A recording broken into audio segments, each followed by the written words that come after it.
Hi everybody, it's Tom from Vehicle Visionary. Today we're at Holmes Honda in Shreveport, Louisiana to answer the question, is the 2023 Honda Pilot Touring worth your consideration? Depending on trim level, the Pilot starts with a base price of $36,300 and comes standard with front-wheel drive. All-wheel drive is optional, with the exception of the Trail Sport and Elite trim levels, where all-wheel drive is standard. And this model is all-wheel drive, by the way.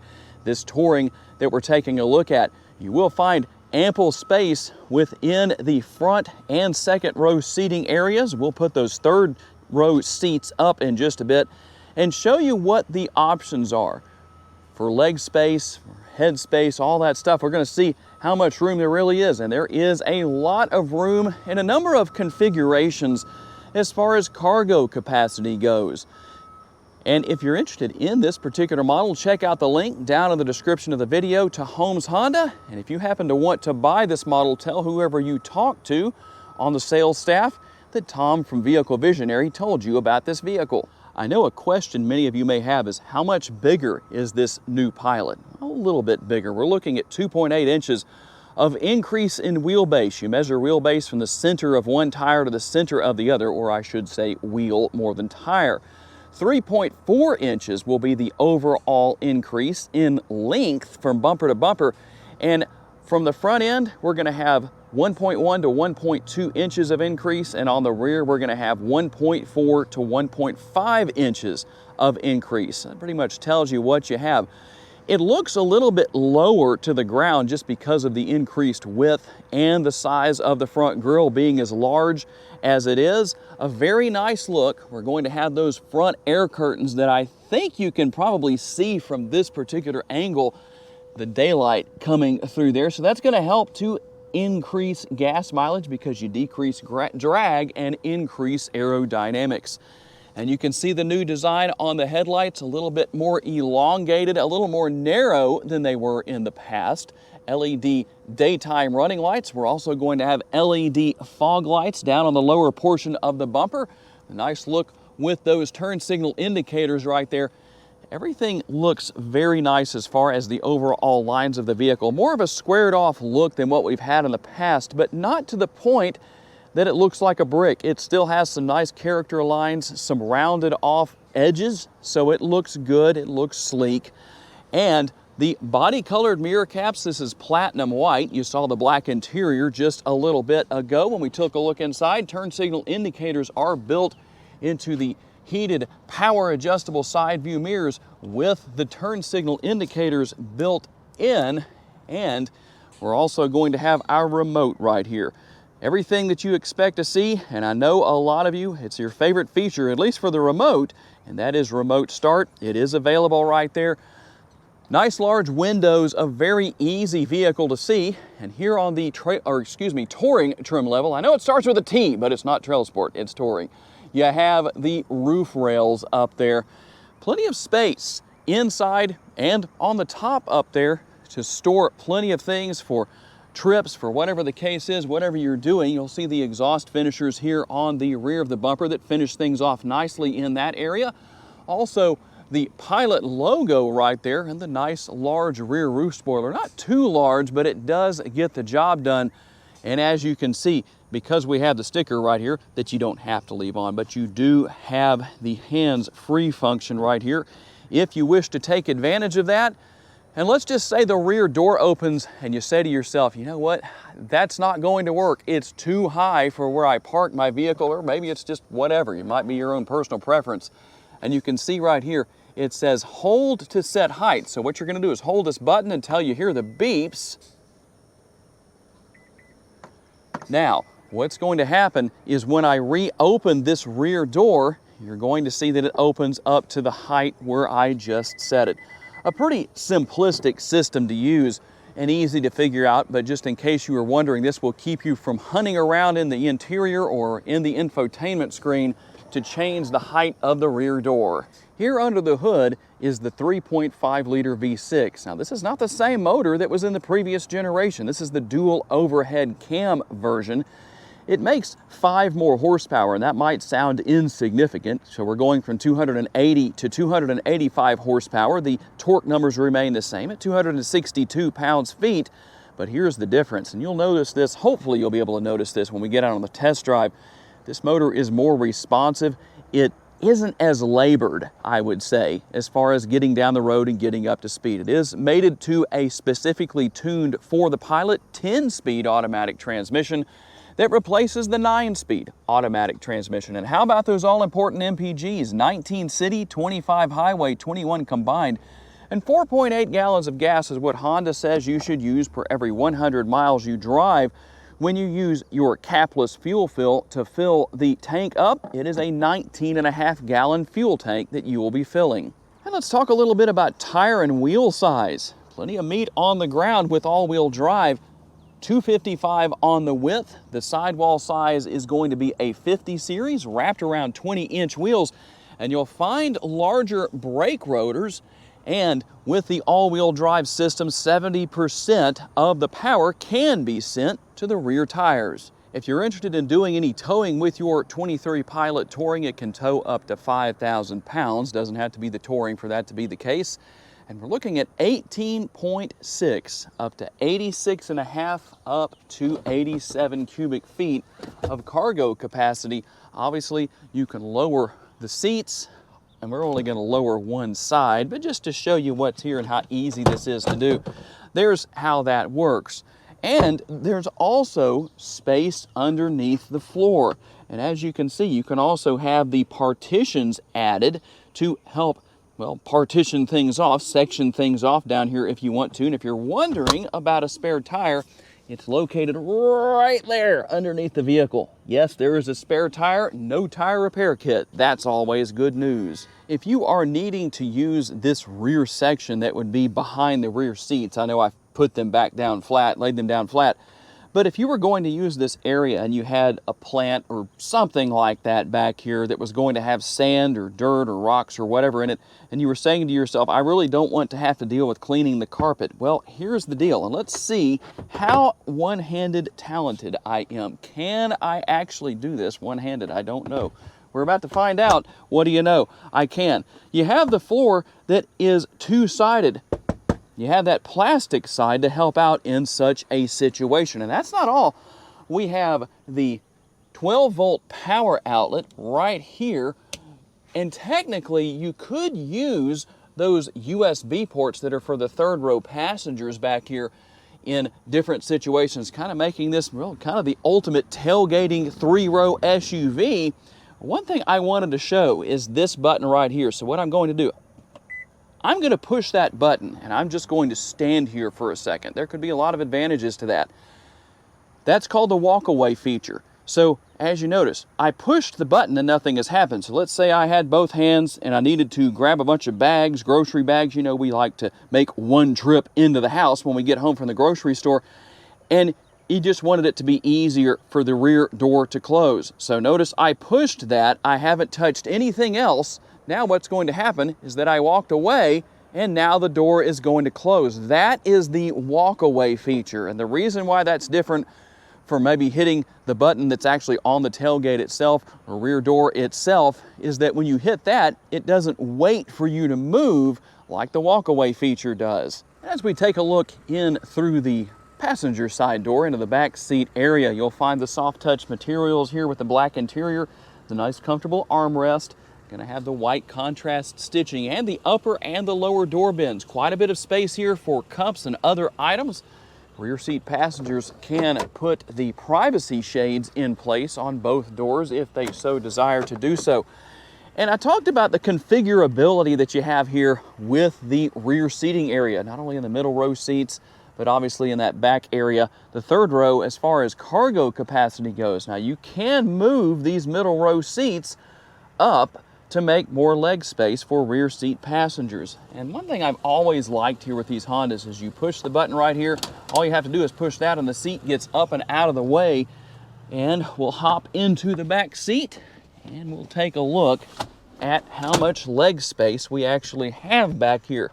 Now, I am 5'10", so you can see Yeah, it's a little tight, not too bad. I could probably survive for a while driving around town. A lot of headspace at 5'10", but keep in mind, configurability is king in this case, because even though I should have done the other side, it would be more comfortable to have this side further forward. But you can see how much additional leg space there can be. I know that's probably an unrealistic place for that to be, but you never know.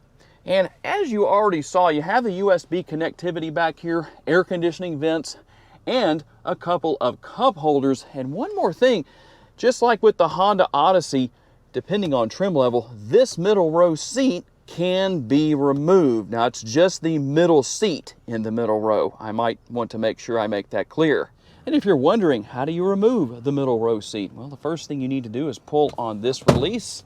And then there is another release to pull on here in the front, and you're just going to tilt the seat forward and take it out. It weighs about 30 pounds or so, maybe 35 pounds, I'm not sure, but not terribly difficult to deal with. And don't worry, for those of you who are wondering, yes, I'm going to show you what it looks like without that middle seat here in the middle row.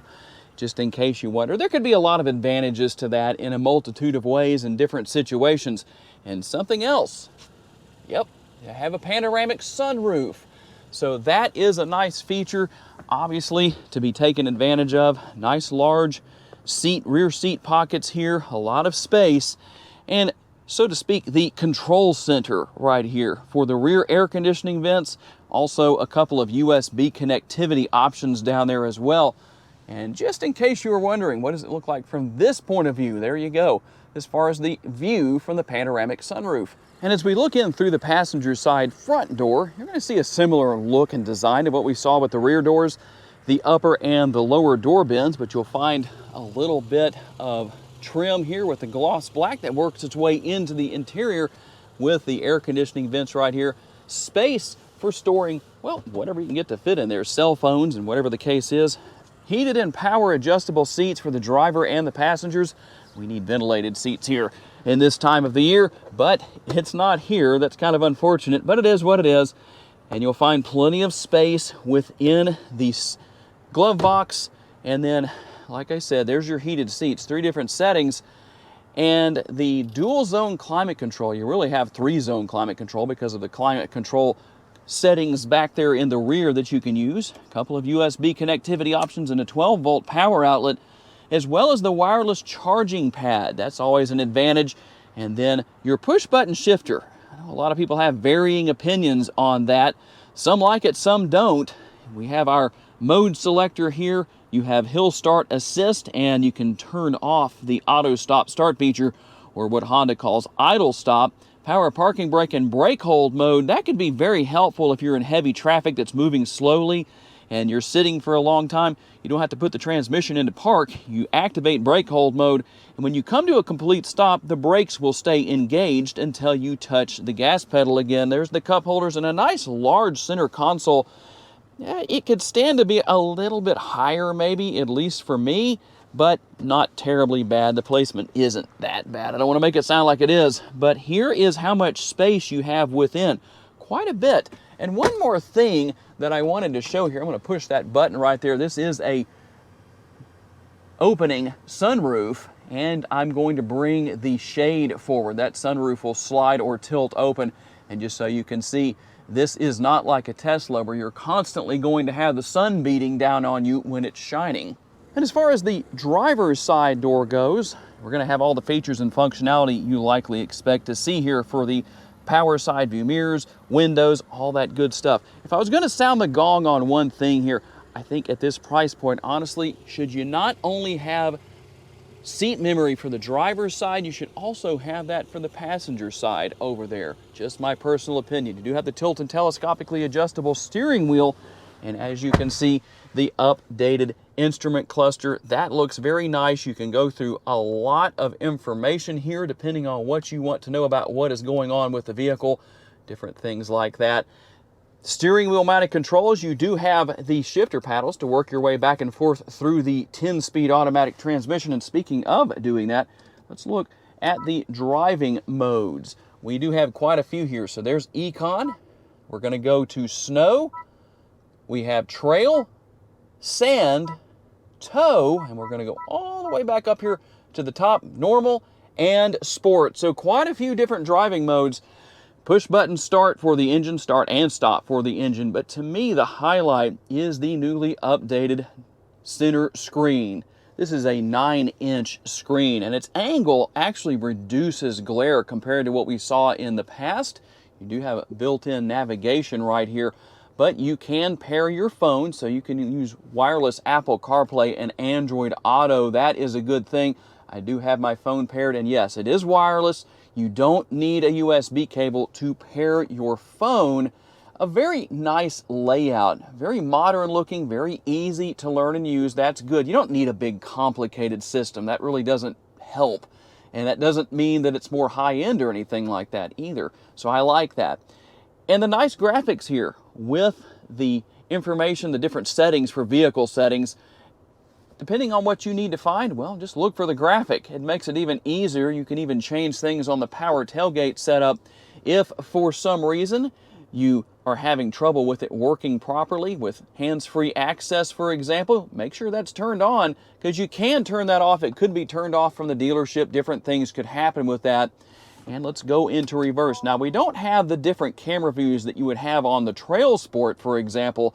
There's a lot of different views there. We've shown some of those on other videos I've done on other trim levels, but you still have the multi-view rear view camera and even a little section right here, kind of a little shelf of sorts where you can kind of hold your hand up there and make it a little more comfortable, or your fingers, I should say. But you can see the different camera views that you have. A very simple interior, but the latest in technology from Honda. So let's get out on the road and I'll tell you more about how much more efficient and how maybe a little bit more well-behaved this new 3.5 liter dual overhead cam V6 operates. Okay, we're out for our test drive, and first of all, what I like to do is give the best road noise test that I can, just to let you hear what things sound like. This road is really bad, so it's probably going to represent the Pilot in a far more negative way than it really is because of the condition of this road, but at least it gives you an idea, because most of the time you're not going to be driving on a road that is nearly this rough or washboarded out. But I'll be quiet for a few seconds and let you listen.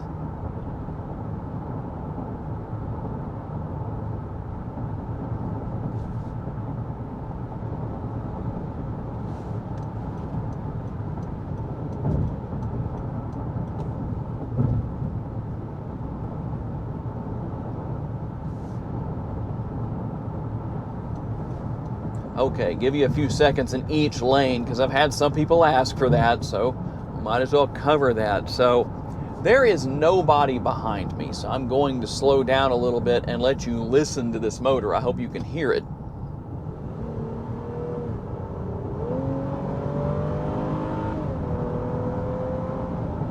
We'll just get up to about the speed limit again of 65 miles per hour. I don't know how helpful that is based on what you can hear off of my lapel mic, but when I say this motor is not as labored when it's going down the road, when you would do what I just did to get up to speed, it would really go up in RPM, and you could tell the motor was just struggling a little bit, not a lot, but a little bit to get there. It would do it, not a big deal. It's just that you can really tell the difference between the two, at least in my personal opinion, and I know a lot of people don't necessarily have to floor it to get there, but just things you might want to know about how these vehicles operate. What are the differences with this new motor that's under the hood, even though there are not major changes in horsepower and torque, but there are some differences regardless. What about ride quality? Well, ride quality is good. This is a very smooth riding SUV. I think you'll find that it will ride very well on pretty much any road surface you're going to take it on. In fact, we'll go over the railroad tracks here. I drive so many different vehicles on this test drive route, and even just my own daily driver, driving back and forth in this area a lot. And that's actually pretty good going over the tracks. Not badly noisy, terribly noisy, I should say. A very nice and enjoyable vehicle to drive and to ride in. Obviously, you can change the settings on these front seats to make things feel good, comfortable for you, no matter what the situation is, because they're obviously fully adjustable. And overall, there's a lot of space here. You don't feel cramped. It's a very responsive vehicle driving down the road when you need to turn. It has a really good turning radius for an SUV of its size. And like I said earlier in the video, one of the big benefits with Honda here, I know a lot of people think that a high-end vehicle or any vehicle is going to have, the more complicated the technology is, maybe the better or the newer. I don't really agree with that. I think the more simplistic, the better off you are.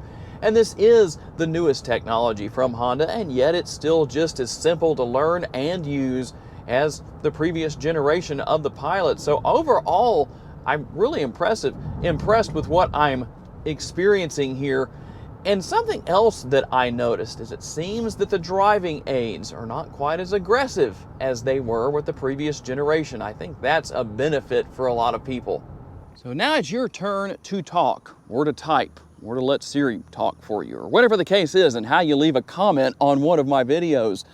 Do you think, based on changes, features and functionality, and price, is the 2023 Honda Pilot Touring worth your consideration? I'm always interested to get your feedback and see what you have to say. So I want to say a special thanks to my friends here at Holmes Honda for loaning me this 23 Pilot Touring for the day, and a special thanks to each and every one of you for being kind enough to give me the opportunity to give you a vision for your next vehicle. If you enjoyed this video and would like to learn about other vehicles you may wish to consider purchasing, check out the video that's on the screen right now, and I will see you there.